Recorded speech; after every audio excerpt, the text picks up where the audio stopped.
Welcome to Grace. Never heard of her. I'm Gina. And I'm Maddie.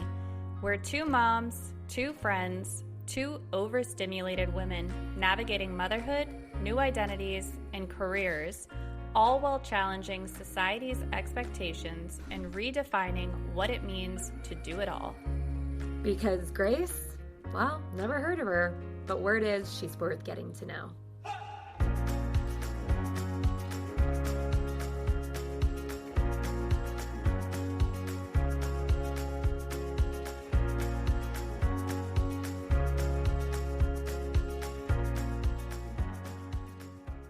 Hey everyone, welcome to Grace, Never Heard of Her. I'm Maddie. And I'm Gina. And today we're talking about what happens when the stable path disappears and you're forced to decide, do I play it safe or do I bet the house on myself? So we have Courtney here, Courtney Capano. Thank you for joining us. Courtney and I went to Bryant together. Another exciting Bulldog connection. She's also, unfortunately, a fellow Nikki mom and someone that I've definitely admired watching as she continues to share her stories. She lives out loud and she goes hard after her dreams. So Courtney's story is a little bit of a whirlwind. So in December of 2023? Yes, I Yeah. think so. A blurry time. Yeah. She was working a corporate job while navigating life with two very young infant twin daughters, Ren and Sienna. And then, unfortunately, the corporate rug was pulled out from underneath her. But instead of spiraling, as I probably would have, she did a hard pivot. Since that layoff, Courtney has become a literal mompreneur powerhouse. I believe when Maddie introduced me to you via social, I was like, this girl's a badass, is I think what my exact words were. She opened her first Indie Clover store, which is an amazing community-focused consignment concept. We'll talk more about that, where people can rent booths. And that was in September of 2024. And she was so successful that she decided to add a second in June 2025. And as we record this in 2026, and as she's pregnant with another baby girl, she's opening her third store this year in Braintree. Pretty incredible. Seriously. Yeah. You should be Wow, so right. proud. This is so good for my ego. Yeah. Women supporting women, you know? Yes, I Love love it.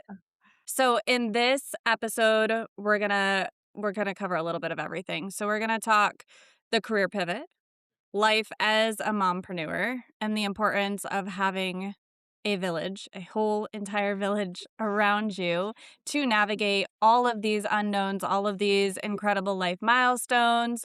And somehow Courtney also just remains so grounded, has such a positive outlook on life, and is so spirited through it all. So welcome, Courtney. So excited to have you here.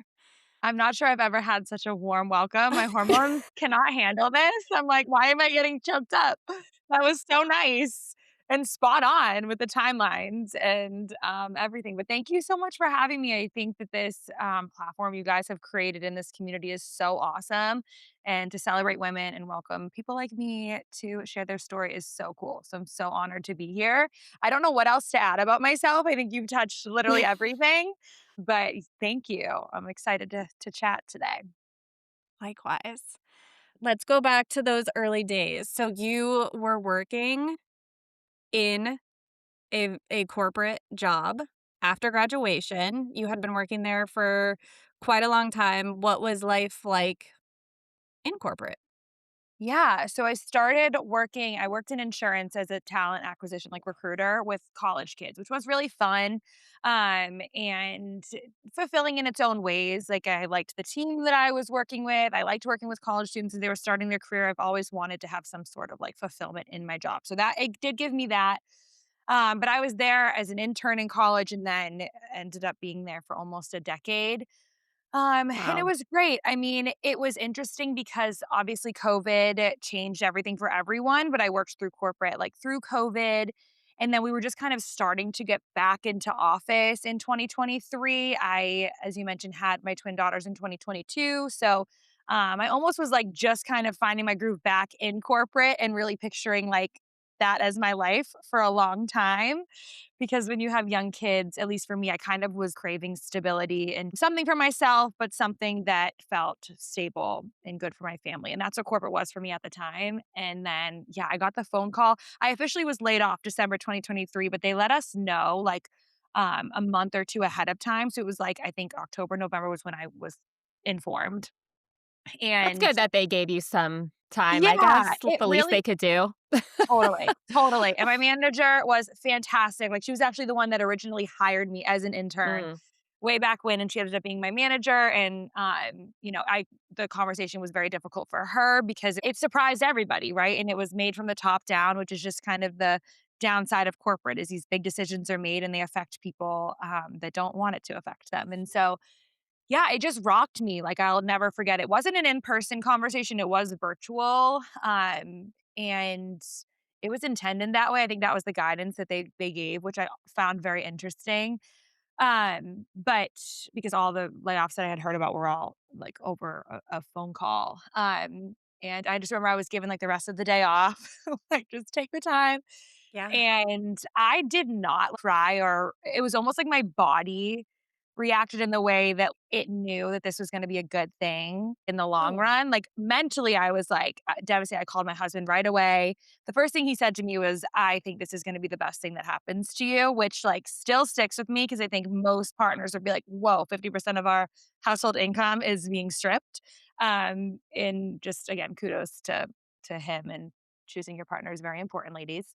But I think, that just yeah, it rocked me, and, then the tears came and, I started to really realize, okay, I have young children, and, we're gonna have to figure something out quickly, but the initial shock lasted for a little while, and then, um, things just kind of changed. I think when you get laid off, whoever has gone laid off can understand there's like stages of grief, right? There's acceptance, like shock, acceptance, and then you have to decide like what your next step is going to be. And I think with having like a few months time to really think and plan, I explored all my options and just didn't picture myself going back to Indeed and applying for another job where I was like, this could happen to me again. Like don't see myself starting all over in a job that just wasn't fulfilling me. So like, what are my options? Because I want to make money. I need to make money. Like we need to be a two person income in our home. And so I just started to really like plant the entrepreneur seed. But that was like the initial experience of being laid off. Wow. That Yeah. yeah. And I mean, also just double clicking into so your girls were not even a year yet. So I would imagine like you had just recently, I would assume kind of have gotten back to work. I don't know what your leave looked like or if you were even just I know you mentioned having stability and knowing that you just wanted kind of an identity outside of motherhood, but again that first year is hard. Your hormones are still all over the place. You're still trying to figure out who you are post birth now with 2 kids that you're providing for. What were those early days back to work for you like, Yeah. and how are you processing all of that at the same time? Yeah. It's so interesting, like, because COVID is just such a huge part of, like, all of our so everyone that is existing right now. It's like you have this chunk of time where COVID affected you. For me, my wedding actually was postponed because of COVID. We ended up, like, doing an elopement ceremony, whatever, and then having a wedding after, and then we had kids shortly after that, and, I say that because, like, my back to work experience, like, I had 5 months off. It was, like, 4 months from corporate, then I did the FMLA additional 4 weeks, and then when I came back, everyone was still remote and my husband was remote. So it was amazing because I felt like I was able to lock into my computer, use my brain cells that I had lost for 6 months, and then didn't have to fully go back to work. So then, like, right before I got laid off, I was starting to go back into the office and not enjoying that. The emotions, it almost felt like I was just like doing my return to work, my end of maternity leave all over again because it was like going back into the office. And so I don't know if that played a role in me feeling a little bit more at peace with this because I was like, okay, wait, this means like I don't have to be in the office a few days a week Mm, commuting in. And that's a good thing. But then it's the reality of like, okay, wait, but that still means you don't have a job and you don't have money. So it was like all of that to your point, I think, in your postpartum period. Cause I got laid off like right after they turned one. And I just remember I being so confused by my reaction to getting laid off because I mhm. was like excited about so many parts of it and what it could mean for me, but so scared at like what my next move was going to be and if it was going to help my family be able to like get through the next year or whatever it would be. And I'm fortunate that at least I have a partner who get, great job, whatever, but in this economy it's rare that you can have one income. Yeah. And I'm fortunate, like, people got laid off that I knew that were a one, income household, and so Yikes. there were some things that were good about it all that I was grateful for, but overall, it was, yeah, really I tumultuous. I'm so happy you shared that because I think that's such a unique part of your story that it wasn't just pure fear, but it was almost this like excitement. Somebody Yeah, once told me that when it comes to a new job or a new career pivot of sorts, if you feel like you're walking to the edge of a cliff and about to jump off, you're in the right direction. And that's kind of what yeah, it sounds like you were in was love like that. this is amazing, but so scary and great things were ahead. I'm curious, were your girls in daycare at the time or did you have family helping? Yes, From a so financial standpoint, I'm curious. it's a great question, and I am the first one to say it at all times. When you talk about village, like, my village is so strong, and it is unbelievable the support that I have, specifically from, my mother and my mother-in-law. So my daughters did not go into, like, childcare outside of, family until they were 2 years, 9 months old.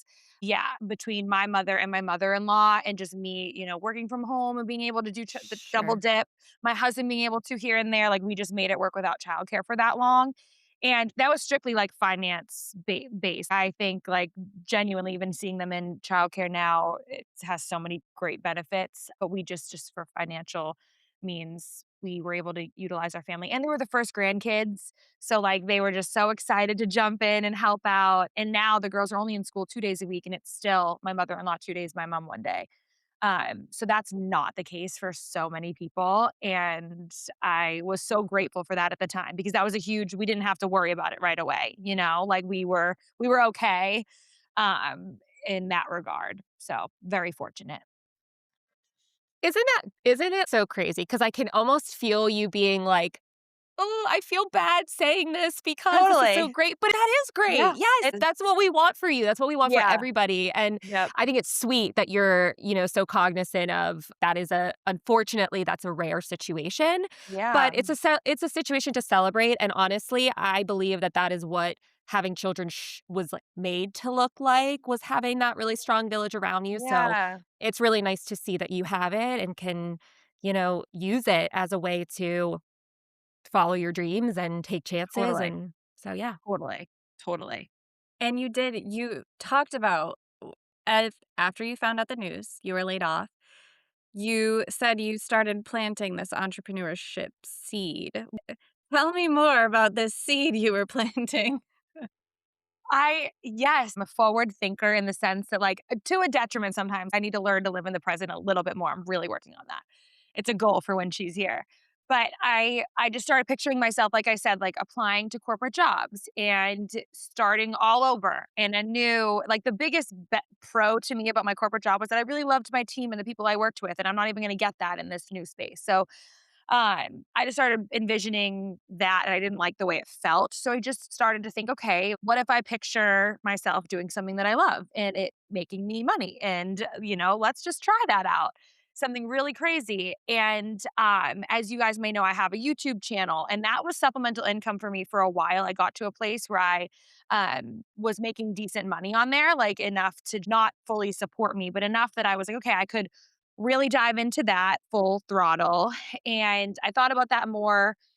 And the one thing with YouTube is that it's honestly something that I don't really talk about and I haven't talked about on my channel, but it's just like the back and forth that especially this day and age, I think a lot of moms feel about like sharing their children online and oversharing. And as my daughters have gotten older, the thought of really pumping out more content would make it, I think, feel not right for me. Like right now, I just pull my phone out or my camera out and just like share a normal day. And if my daughters don't want the camera out or they're not comfortable just kind of hanging out, I don't do it. And I just pictured myself, you know, it being a job, it would not feel good anymore, if that makes sense. And Yeah. so that was something that I didn't want to lean into, but it was an option and I was grateful for it.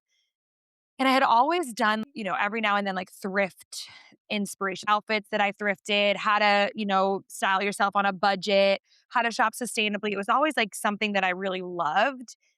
And so I ultimately decided to start my own thrift bundle business, which is what I did first for the first few months. While I was collecting severance, I'll also be transparent. Like, not everybody that gets laid off gets severance pay. I did because I was there for so long. I deserved it. You And did. so Hell yeah. it was like a buffer, right? Where I was like, okay, I have this time where I'm still making money. Like, why not just like try while I have a safety net to do things? And then if that runs out, I'll go back to corporate. And so while I was doing thrift bundles, what the thrift bundles were I would just have people send me Pinterest boards of outfits that they loved and style inspo, and I would curate bundles for them. And I would go out to Savers and Goodwill and spend hours there and just like put together these like style bundles. And that was so fun. Not like super, super fruitful, just because I wasn't charging an arm and a leg because I'm new. Who am I to do that? And in doing that, I just realized the opportunity for better thrifting in my area. I will go and shop in Savers all day long, and I will go and source through the nasty clothes to get to the good stuff. I don't get grossed out easily. But I think like that doesn't make thrifting attainable, fun, or sexy for anyone. And like I just saw such a gap in thrifting around here.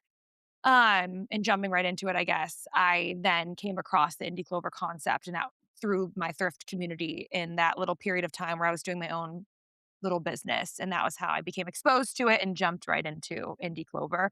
But yeah, that was how it all started. I just really realized I want to do something fun and different that I love to do and see Yeah. if it can pay off. I remember being in Texas and seeing your thrift bundles, Oh my and God. I think I showed Tyler and was like, "I need all of these. I need to buy Yes. these." Yay, it was so fun, and there's that element of, and we've done thrift bundles for a few influencers and things like that out of our stores, which has been So really fun. We're cool. trying to do it more, so I get a little taste of that period of my life now, but it was a cool business concept because who doesn't love it's a surprise, so the people don't know what they're getting until it comes in. I'll usually send them a sneak preview to make sure nothing is like a print that they would never wear or whatever. But there's like an element of excitement that comes with like a surprise and all of that. So it was really fun. I have another tough question for you, Courtney. Okay. I love And it. mostly it's because I see myself and I'm like in you and I'm like, "Oh, how do I do this?" And so Yeah. I'm like, Yes. you have to answer questions for me specifically. I If love it. you didn't have well, I guess 2 things. If you didn't have kids, do you think you still would have gone down this path? Because I know for myself, coming back to work after kids, I still wanted to come back to work, but I do remember feeling this very visceral, like, reaction to, I need to be doing something that fuels me because now I finally know what it feels like to be passionate about something, so I'm curious if that had anything to do with it, and then I'm also curious if you didn't have that financial support, meaning if you were sending your girls to daycare, if you didn't have severance, do you think you still would have wanted to at least try to start going down a more, non-conventional path? Yes. Let me make sure I hit on both of those. So, first part of your question, having kids, when I look back on and again, I don't like to badmouth my corporate job because I had a lot of support there and, I'm still friends with people that I worked with there. It was a great experience. But it almost felt like after having kids, you're splitting your time, right? And I'm someone that I always will want to split my time or at least have something for myself. It could never be a stay-at-home mom. I think that's the hardest job in the world. And I'm just not cut out for that. I think before kids, you can go to your job and kind of just like have other things that fill your cup outside of your job. And it's okay if your time is dedicated towards this thing that isn't super fulfilling. But for me, it just felt like, am I really gonna do this all over again and apply for another job that is taking time away from my kids, is not fulfilling me, and is just gonna feel the same that I've already felt like it I think that having kids made me really wanna do something that I love to do, and that was so in my brain. I was like, I need to take the time to really think about what my next step is going to be because I want to be so fulfilled in my career now because it is like taking time away from my family. And it was a totally new perspective that I don't think I had before I had kids. Cause again, I was in corporate for 8 years before I had them. And I was like, whatever. It pays the bills. So I don't know if that answers your question, but that was It my does. No, it very okay. much does because Yeah, that's what I would say I had a similar experience yeah, with the whole it needs to be something if I'm taking time away from my family, I want it to be something that, fills me up. So, love that. exactly. Exactly. And then to answer the second part of your question, no, I think, and again, it's why I do like to temper my responses, or I always am like, I am so lucky. I am so lucky. And again, I'm proud of what I've done with Sure. the good fortune that I've had as far as my village and whatever. I am not afraid to say that and be proud and own that. But no, I think having a financial safety net of not having to pay for childcare, having a partner with an income. No, if it, risk is, it's so scary. And granted, there were a lot of financial risks that I took with this business, big time, that I'm more than happy to talk about. But financial risk is so scary, especially in our world. And so, and when you have children and mouths to feed, no, we didn't have daycare, but we needed to keep the lights on. We needed to be able to afford to pay them. But I don't know if I would have. I mean, having the child's care, the help, and because opening your own business too, it's mental. It takes a mental toll on you. Like, I don't know about you guys, or when you have anything going on in your life that's really rocking you. I'm not the most present, best mom during those periods of time. And to be able to have, my mom come over on a Saturday morning when I just like needed to, run to the bank to see if I can get funding for this thing and take a breath because I'm overwhelmed by this big life change I'm having. I just was grateful to have all of that during a period of transition. Not to say you need it, you can still do it, but I don't know if I would have. I think the gift of help that I've had has allowed me to do a lot that I'm proud of.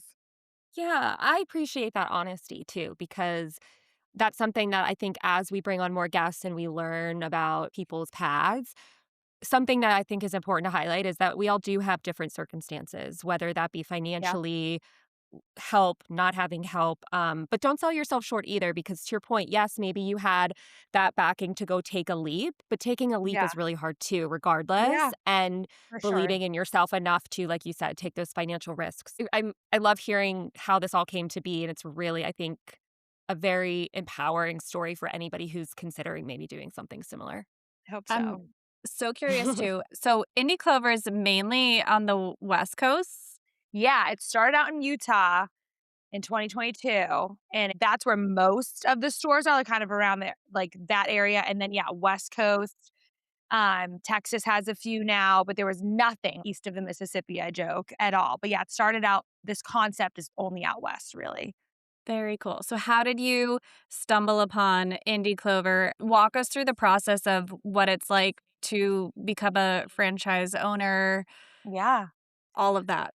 Yeah, so the power of social media, right? I think, obviously, when you're or enthralled in something, whatever the word might be, like my thrift bundles was my world, and all I was getting fed just all sorts of thrift content. And I had a mutual connection with like this influencer in Texas from a gal I know that does social media, and I just saw her video, and she was doing a booth setup. If you're familiar with the Indie Clover concept, it's essentially a non-traditional thrifting consignment where it's weekly booth rentals, so anybody can rent a booth and come in on a Saturday morning. You set up your booth, it's super fun, and then you leave for the week, and we sell your goods for you.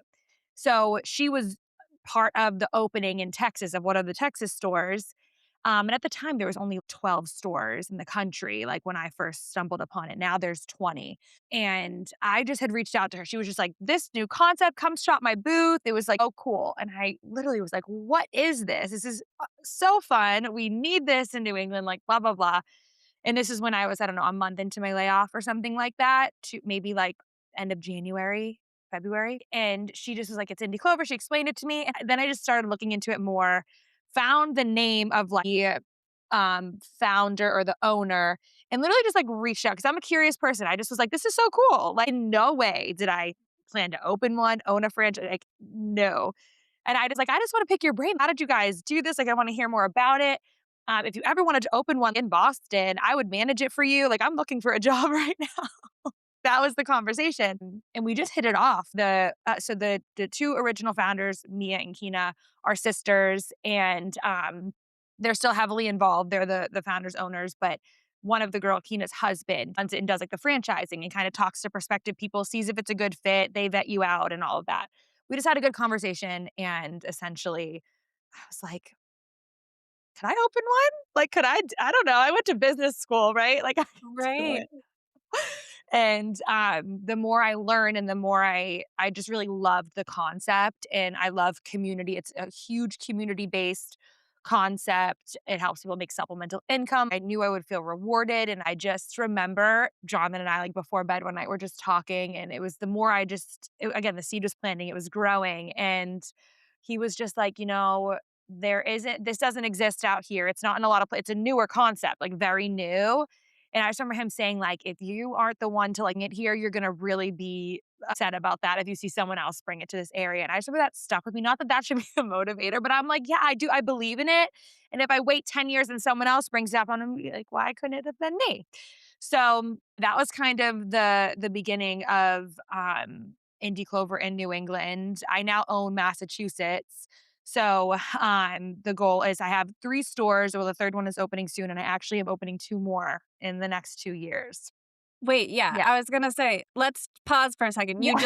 You said you own Massachusetts, I meaning no one I else don't can open an Indie so Clover in they Massachusetts? actually technically so I guess I should dial back. They technically can out in, like, 2 hours west if they wanted to.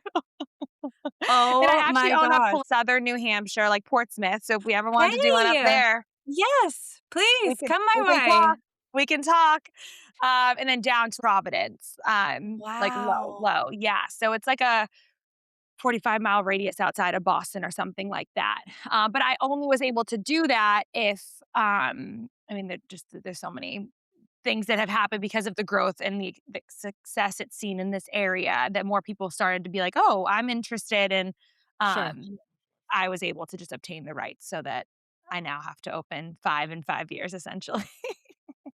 Oh Wow. Yeah, my gosh. yeah, yes, which is exciting, like, I love it, and I'm No, crazy, clearly, so you can tell. No, you can tell you're super passionate. Okay, give us the timeline of when you now say you're interested, you're finding out that you're ready to start this endeavor. How long was it until you started seeing return where you started saying, "Okay, this actually could be something?"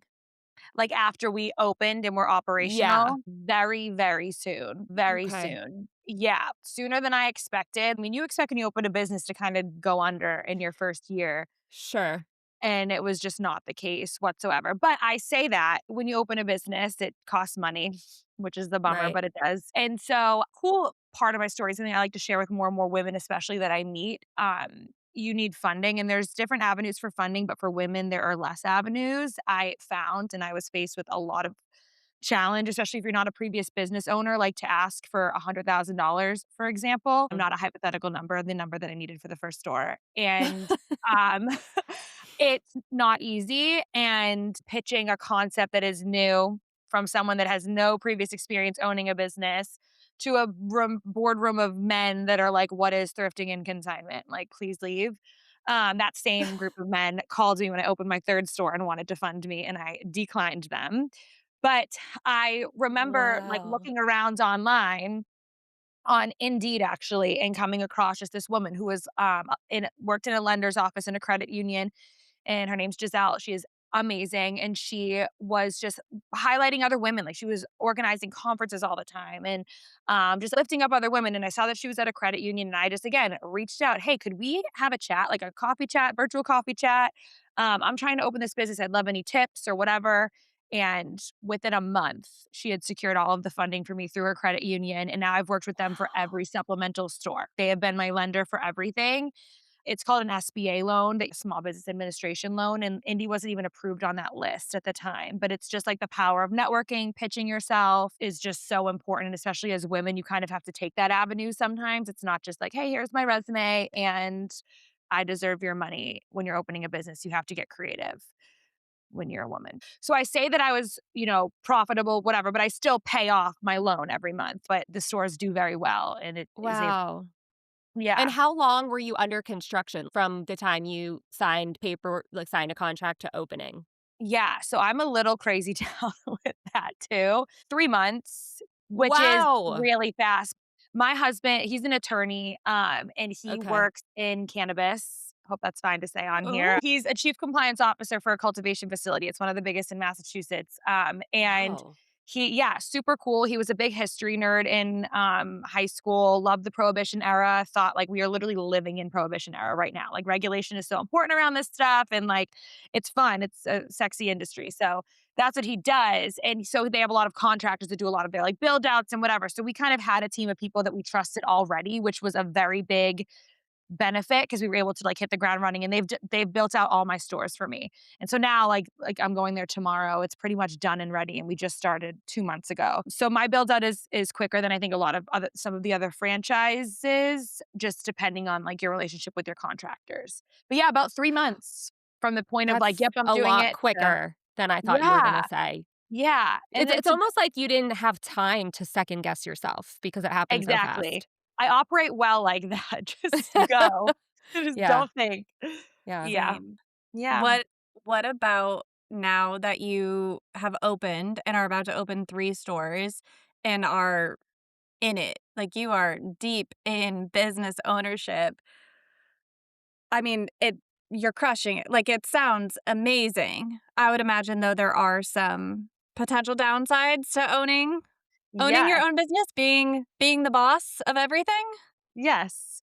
I was just talking with someone yesterday. There was a prospective franchisee that I get calls like often from just people that are interested around town. And, I just love talking indie and like giving people the opportunity to understand the highs and lows, right? And I will always say way more positive things about owning your own business, making your own hours, and running the show for yourself more than I'll say negative things about it. But the reality is, like, when things hit the fan, you're the one getting the call. Like, there have been a handful of moments, whether it's important motherhood days of motherhood or holidays where something's going wrong and I have to take the call and I have to step away. And so that's just stressful because you can be having a great day and it can go downhill fast. And that honestly is the hardest part for me, is the fact that there are just some things that you can't avoid. You can't just say, like, I'm turning my phone off today. Like, my phone is not off. I've recently hired a regional manager who's helping me. She's going to manage like all 3 stores under me. She's incredible. She started as a social media assistant and has just worked her way up and has fully ingrained herself in Indie Clover Boston. And I hope she stays with me forever.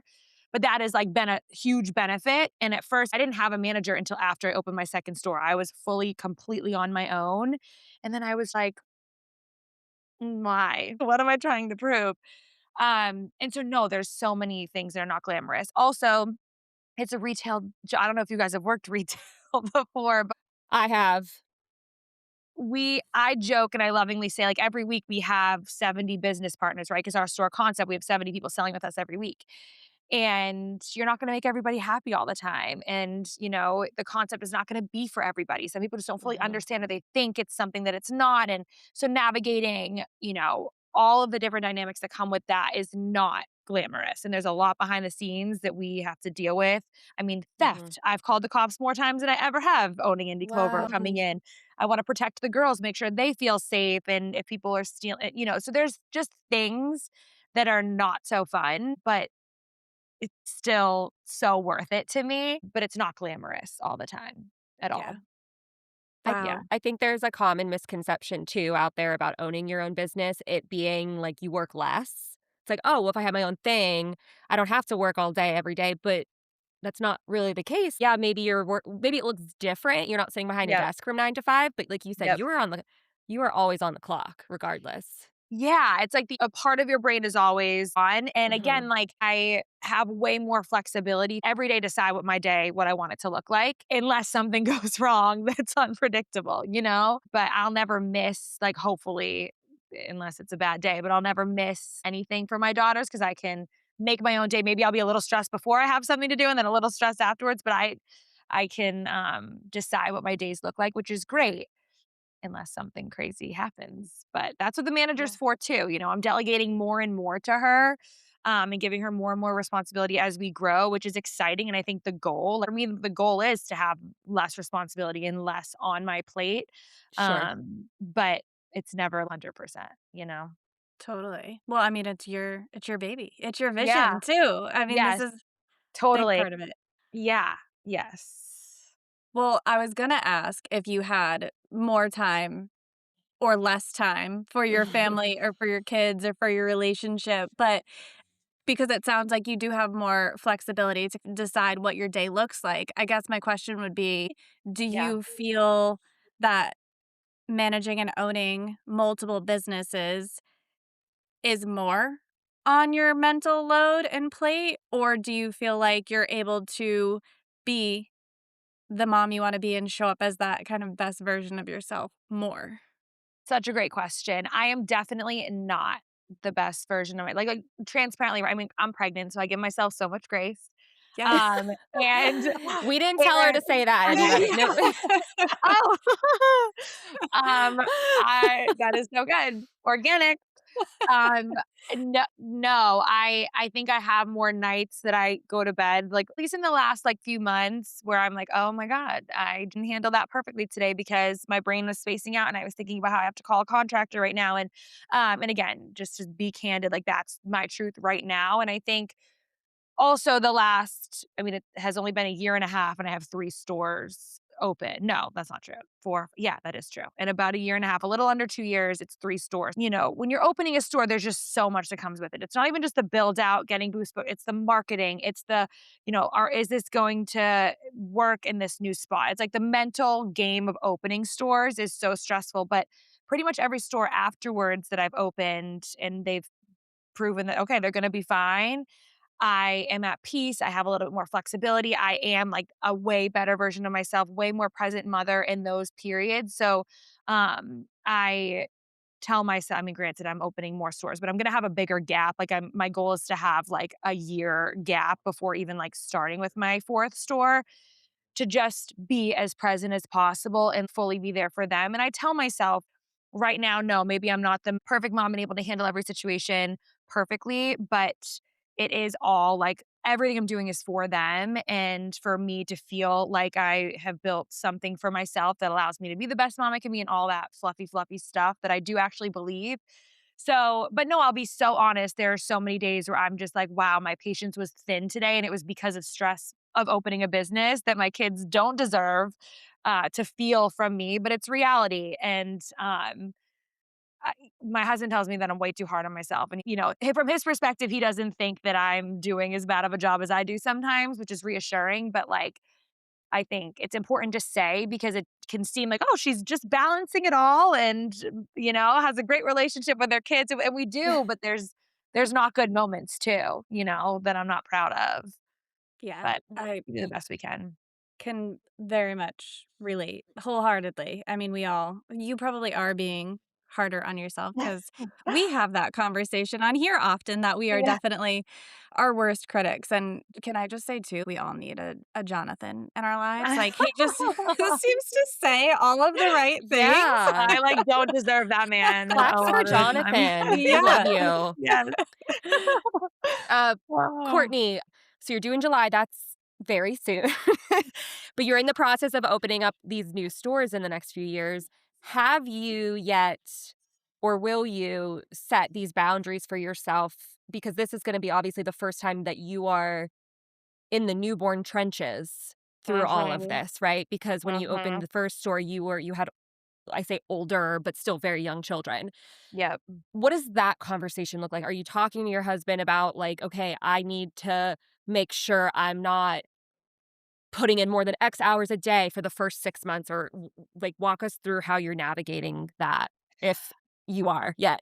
No, it's such a good question, and it's literally been the last, like, week or 2, that it's been all we've talked about because so we don't even have childcare lined up planned for her. I have this delusion that she's just gonna come everywhere with me and just do genuinely, that's how my brain is working right now. And we have talked about, so luckily he'll be home for like 6 weeks, and I'm opening the store June 13th. And so I have a month before my due date. So like in my Okay. mind, so I work, I'm like, okay, perfect. I'll have a month to really be fully present in the store, create the environment that I want. That's very important to me when I'm opening a store. We talked about, Maddie, I think you made a comment earlier. No one, it's your baby. It's like your store. As much as all of my team loves Indie Clover and they believe in it, and I've had girls with me since I first opened, majority of them, but no one loves it as much as you or want or understands how to make it what you envision. And so goal is to just be there as much as possible that first month. And then, I've told the girls I'm stepping away. 2 months, I am not going to be at the stores. Like I am not. I don't think I Okay. mentioned this either, but my mother left her career of 38 years or something like that to come work with me at Indie Clover. She's a retail associate with us, a seller advocate. She's amazing. It was like the most emotional decision for her. And she still tells me all the time how much it was like the best thing to ever happen to Oh her. my So God. I'm like getting um, teary-eyed. I know That's the cutest thing I've she's ever heard. yeah, I could not do so much without her. And so she'll be in the stores too, keeping an eye on things just so I can take a breath for those few months. But after that, which is why I'm like, I don't want to open another one for a little while because I'm going to be, it's that first year. We all know what that is. I don't know what it's like to not have 5 months of maternity leave where I'm not doing anything else. I don't know what it's going to look like. And it does scare me. That keeps me up at night, like what this is going to Mhm. look like for me. But I'm trying to tell myself I have a few months where I'm, going to be off. I'm going to get calls when things are hitting the fan and yada, yada. But I'm going to try to step back as much as possible. And we don't have childcare planned because already, like, my mom and Jonathan's mom watch our daughters, which will be helpful, right? Like during the week, they're still going to go to school and they'll be out of the house a little bit. So we'll just have the one baby. So if I have to have a baby while Jonathan does some work or vice versa, we'll try that out. Not to get into the nitty gritty, but we don't have a full plan. It scares the crap out of me. Maybe we can do this again in 6 months and I can tell you how I'm doing. But it's not going to be pretty. It's going to be probably chaotic, but hopefully worth it once we get through the growing pains. I forgot if you were talking about starting another business or your child. Everything you're saying about this, like navigating the Is uncertainty and the totally. keep It's right, you yeah. that's everything that you just went through with starting Indie Clover. So I have no Yeah. doubt you will figure it out. You Thank you will for the encouragement. follow up because it sounds like deciding how many stores you're going to open and to grow your business. If you don't mind me asking, like how you guys did navigate to this. Well, first of all, you have twins, you have two babies that I'm sure occupy a lot of your time, Mhm. patience, mental Mhm. capacity, all of the things. How did you decide to grow your family while also knowing you were growing your business? Yes, we did. We always knew that we wanted to grow our family. I don't know if we always thought like we wanted 3 kids or a certain amount of children, but I think when we had the girls, we just loved them so much and they were everything to us. We were just like, we just envision, like, we don't feel like this is it. We just feel like there's like a little bit of something missing, maybe. I don't know if that's right to say. Sorry, Sienna and Ren. But we just knew that we were going to grow. Hey, to um, add, to add. yeah, to add, to Yes, yeah. add. And transparently, we started trying, and I hadn't bought like the rights to, Greater Boston, all of that until I was like in my first trimester. Like this is all pretty new. So it was just kind of one of those things where we got pregnant and this opportunity. I mean, we knew, so I'm in North Shore, my 2 stores existing, and we have so many people that come from South Shore, Boston all the time. And they're like, I'm driving an hour and a half up here. I love it so much. Like, there's such a demand for you down south. Like, come on, blah, blah, blah, all the time. And when there's an opportunity for you to like grow what you love in a place where you know it can be great, and then you have the franchise coming to you saying like, if it's not going to be you, you've done it here. Now people want to be part of it here, so it's either going to be you or we're going to go with someone else. We want to go with you. You Wow. can't really say no. I didn't want to say no. I didn't call to say no. So I just honestly was like, Jonathan, back to Jonathan. I think that I know we're welcoming a baby into this world soon, but we're also going to be welcoming 3 more Indie Clover stores. We're That was having honestly, triplets. yeah. And honest to God, what's hilarious about you saying that is when this was happening, we actually didn't know. I think I was like 7 weeks pregnant. And with the girls, I had found out that it was twins at like 9 weeks pregnant. The doctor actually missed the twins in my ultrasound, which is a whole other story. But um, So we didn't know yet if it was twins, and I was, like, deciding to do the 3 more stores. We had the ultrasound, like, a week or 2 later, and after we had committed to the opening more stores, and Jonathan and I just looked at each other, like, going into the ultrasound, and we were like, "Listen, no matter what, we're gonna get through this. We're Oh, gonna get through this." Yeah. And my it was one. gosh. Wow. It was Did one. Because were the girls spontaneous twins? Yeah, so they're identical and they were mono-dy. So, like, identical twins is not genetic. It's I don't know how much I learned a lot about twins by having them. It's not genetic. It's just one egg decides to hop and skip. It's the most rare kind, or it's the second most rare It's kind of good. twin. Wow. And so there was a good chance that I wouldn't have twins again because it was such a rare. But I mean, you still once you have them once, you're like, I just want to experience one baby, you know? Yeah. Yeah. That tracks. Yeah. Not that it's gonna be easy, I know it's not, but I just 2 would have been a doozy again with everything. How do you feel with having well, you're about to have 3 daughters and being a mompreneur? Are you for Ren and Sienna specifically, are you trying to, like, show them already what you're doing, get them involved? Like, what kind of legacy are you looking to leave behind for them? Do you want them to be part of the store or, Yeah, like, start their own thing someday? yeah. What are you doing at home for that? Such a good question, and yeah, they love I mean, I'm literally on my fridge, they just gave me, like, a Mother's Day, like, card or whatever, and it's so cute, and so much of it is about, like, indie clover, which is just really sweet because Oh. they know it, they love it, they've been at every opening, there's pictures of them, I mean, I think they're, like, crying in every single ribbon cutting photo, but I mean, they were kids, it was great. Like, they've been just part of Yeah. everything, and so it's very much ingrained in them, and, like, I hope that they're proud of what I've built, I hope that they know that I obviously you do everything for your children, right? But a lot of it was just like for me to be fulfilled best version of myself.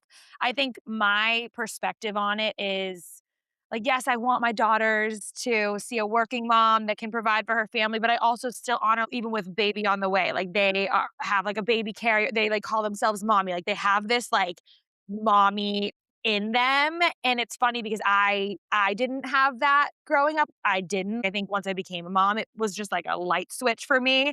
And who knows, they're little I'm saying this because say they grow up and they want to be a stay-at-home mom and like the best stay-at-home mom ever. I am going to honor the crap out of that too and tell them that's the most badass thing in the world. Sorry, we cannot swear. But I think Oh, for me with please. Indy, You're okay. fine. I've been really holding back, so I should have asked that Girl, ahead of time. no, let it fly. Let Okay. your cuss flag Um, fly. yes. So I think with Indy, I hope they see how much I love it and how much this like big thing that's going to be a huge part of their life meant so much to me and that they should take chances and like follow what their heart is telling them to do. And that's something that's really important to me. But yeah, they're so involved. They come all the time. They're like celebrities and they come into the stores, they run I the bet. show. It's really funny. And like Jonathan working in cannabis, it's just hilarious. We joke because they're like, my dad's a farmer. We tell them that he's a farmer. And and my mom That's owns a thrift store. amazing. That My is mom owns so a thrift store, so funny. we're like a bunch of hippies to them, My dad's which a is funny. Yeah, farmer. daddy's a Meanwhile, he's an farmer. attorney. Yeah, he's a farmer. Oh Wow. my Yeah, gosh. yeah, I know the stores and consigning and thrifting have always been a passion of yours, and then vlogging is also you mentioned, you were making a supplemental income off of your YouTube channel. I just wanna touch on that quickly, but yeah. also, has there ever been a moment where you're like, thrifting, consignment, all of this was such a passion of mine, and now it's my job? And how do you find the right balance of keeping it something you're so passionate about while also acknowledging that now that's your full-time job?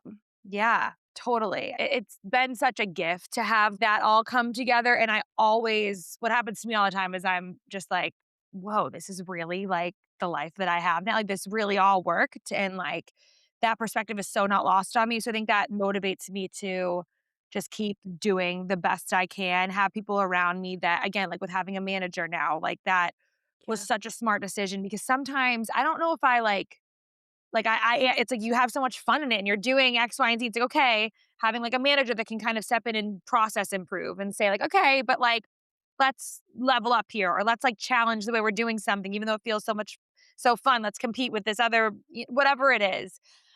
So like sometimes that I think you can get lost in the sauce where you're just like having fun. But it's important to always like want to be better and always grow and be innovative. But at the end of the day, I'm just so grateful that this is my life that I don't want to lose it. I want it to just be as good as it can be and continue to like grow and make the brand and the store better that like it's work I'm constantly thinking about what can we do to improve and make things just grow and be sustainable because you can't get stale either, like especially in the thrift industry where more and more stores are going to open. Like it's not lost on me that I brought this concept up here and it has proven to be very successful. Like there's eventually going to be probably a competitor. Even in South Shore where we're opening, there's another thrift store that's really super fun and awesome and also mostly out in western parts of the country, and it opened like a mile from where we're going to be in Weymouth.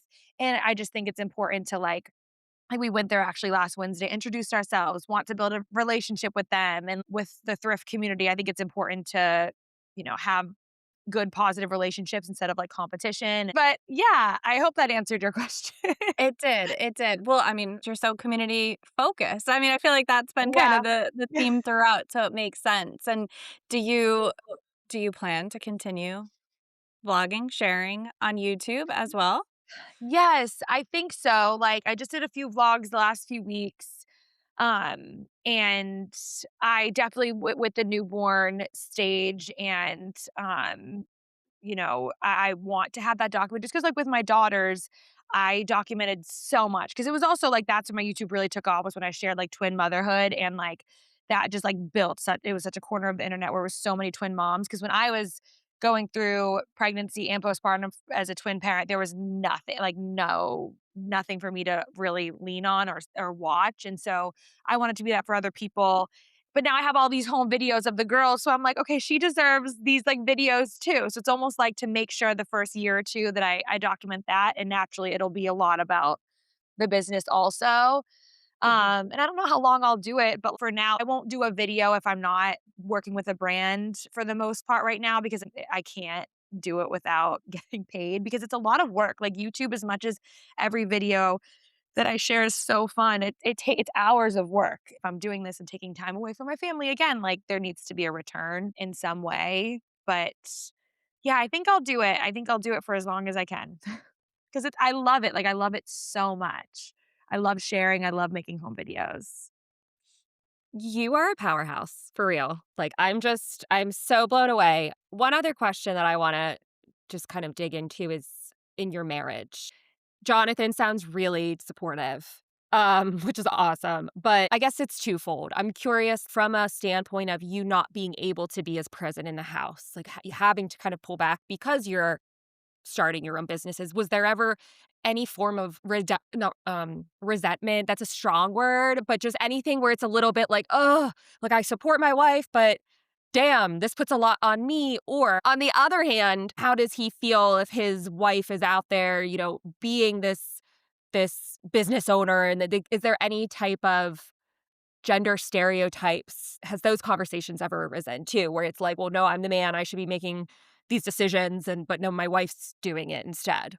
Yeah, no, those are such fair questions. And like, I appreciate them so much. It's more in my head sometimes where I'll like temper and dial back and he'll be like, celebrate yourself. And he's fantastic. And it's interesting because his job too is extremely demanding. And I mean, I'm telling you, when we would open the stores, his biggest contribution to Indie Clover is like pre-opening. He does a lot of like the labor and a lot of the installing. He's constantly doing that. And when I was opening Wakefield, his job was in, like, a crazy time too. He was working until, like, 2 AM. He would, like, help me out at the stores, help do some build out after the girls would go to bed, then he would go and work at his job till 2 AM and then come home.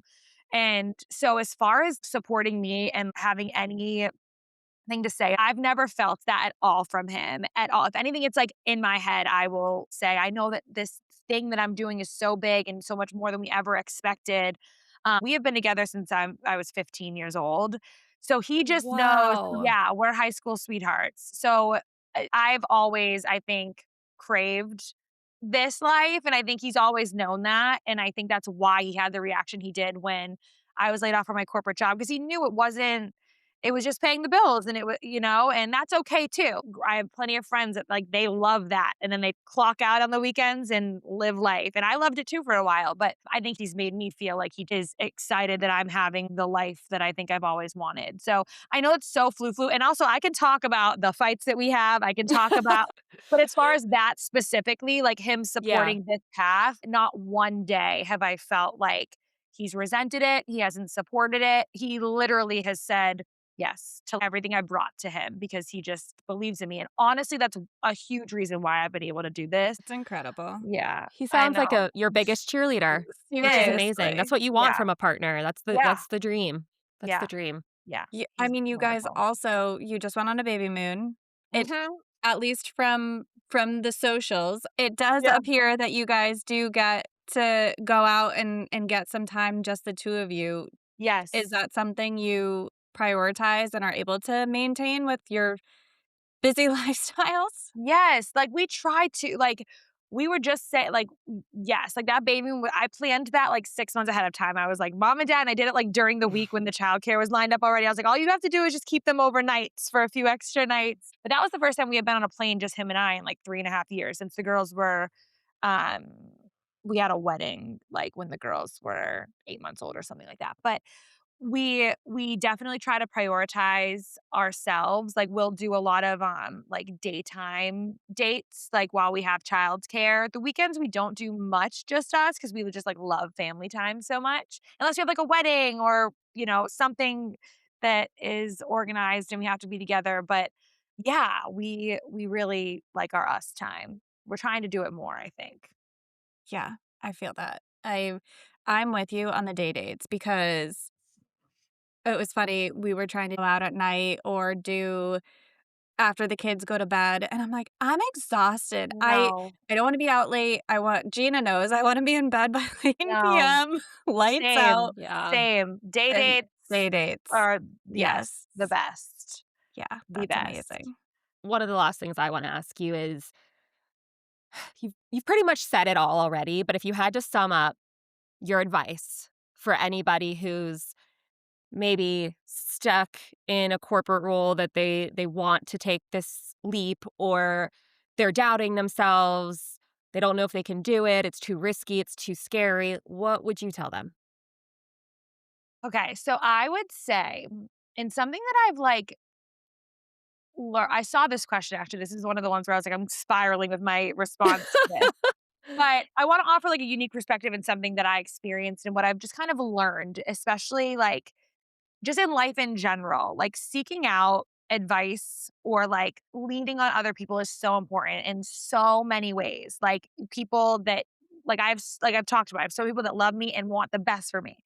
But I think that a lot of times the people in your life want to protect you and they want to not necessarily, like, keep you in a comfort zone, but they're gonna tell you things that are going to make them feel like they're giving you support to keep you, like, safe to an extent. And I say that because I think, like, for me, not that people in my life were saying, like, don't do this, whatever, but a lot of times you can get the, like, "Well, you have to consider this," and, "Well, Yep. we love you. We just want you," they're gonna bring out all the scary parts of maybe this thing that you wanna try.